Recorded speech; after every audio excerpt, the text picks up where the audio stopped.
தாத்தாவை பார்த்ததில்லைன்னு சொன்னீங்க. எப்பதான் பார்த்தீங்க?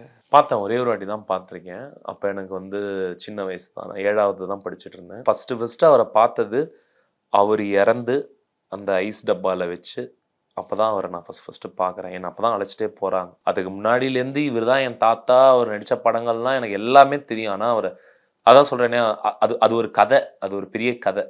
அதுக்கான அந்த உள்ள இருந்த அரசியல், குடும்ப அரசியல் அது இது எல்லாத்தையும் தாண்டி, இப்பதான் அதெல்லாம் தெரியுது, புரியுது. சின்ன வயசுல அதெல்லாம் புரியாது. அப்போ அவர் ஃபர்ஸ்ட்டு அந்த ஐஸ் பாக்ஸ்ல பார்க்கும்போது, த கிரேட் மேன் இவர் தான் நான் படுத்திருக்காரு அப்படின்னு குட்டியா அவ்வளோதான் இருந்தேன். பார்க்கும்போது கூட அங்க வந்து எங்க சின்னம்மாவோட தான் போனேன் நானு. எங்க சின்னம்மா கைய பிடிச்சுட்டு தான் நான் போனேன். ஸ்ரீபிரியா அம்மாவோட தான் போனேன்.